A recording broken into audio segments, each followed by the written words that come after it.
We have an update for you on a story we've been following exclusively on CBS Mornings about a 16-year-old from Ukraine trying to come live with his aunt in the U.S., a U.S. citizen. She's in California. His parents in Ukraine sent him to meet that aunt in Poland, and we met her there on the Ukrainian border, where she told us, unfortunately, the U.S. Embassy had refused to grant the teenager a visa.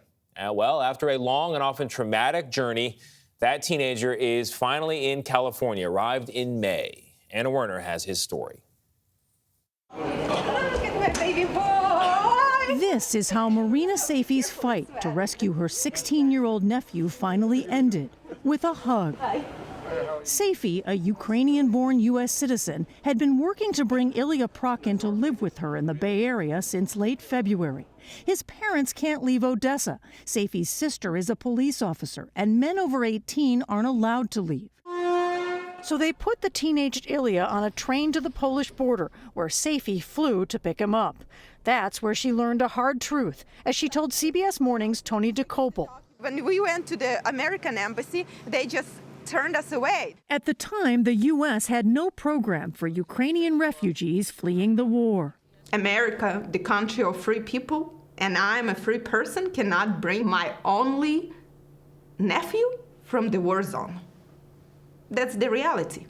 How come? With no clear way for Ilya to enter the U.S., Marina says the only other option for him seemed to be crossing the Mexican border. So I felt like, okay, I will try. So a month later, her husband Bajan returned to Poland, then traveled with Ilya through Spain, Colombia, and finally to Tijuana, Mexico, where Marina met back up with him and begged U.S. border officials for permission to take him home with her. They refused. What was that like? It was horrible. I was sad, I was worried, and extremely angry. Extremely. I was Angry furious. at the system. Officials then separated them and sent her nephew first to a detention center, then a shelter. It was like a jail, and that's all. It's a jail, but for kids. The 16-year-old waited for weeks, not knowing what would come next. You can just do whatever you want with me because I have no documents. I'm not human here. You felt like you're not human. You weren't human. Yeah, sure. I'm a prisoner. It's not clear how many other Ukrainian refugees, both adults and minors, are still seeking entry into the U.S. Even though the Biden administration launched a fast-track program in April for those fleeing the war, some other Ukrainian minors have been sent to shelters.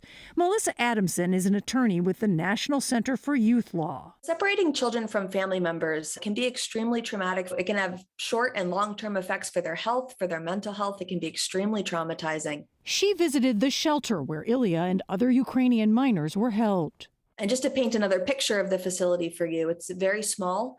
The facility is surrounded by a metal chain link fence. All of the doors and the windows inside have alarms on them. There's no green outdoor space. We're gonna make a wish today. But Ilya is now finally free and safe after his long journey, to the relief of his parents, still in war-torn Odessa. His dad said, "Marina, I owe you till the end of my life." I started crying. Really, it was tough. You never think that one day he will text you things like that, saying how grateful he is for me saving his son's life and that he will never forget it. Do you feel like that's what you did? You saved his life? Oh, absolutely. Absolutely. And it's just wonderful to see that particular family reunited. But, of course, there are no simple stories in this country, no simple policy decisions either. So while Ilya is safe with his extended family there in the Bay Area, there has been criticism about the Biden administration's decision to fast-track Ukrainian refugees while at the same time deprioritizing those who wait sometimes much longer to cross on the southern border. That's right. So many people who are fleeing violence in their home countries like the Ukrainians are. And what Ilya said paints a very stark picture of the detention centers that we've reported on, where he says he felt that he was not human, that you could do whatever you want to him because he doesn't even exist.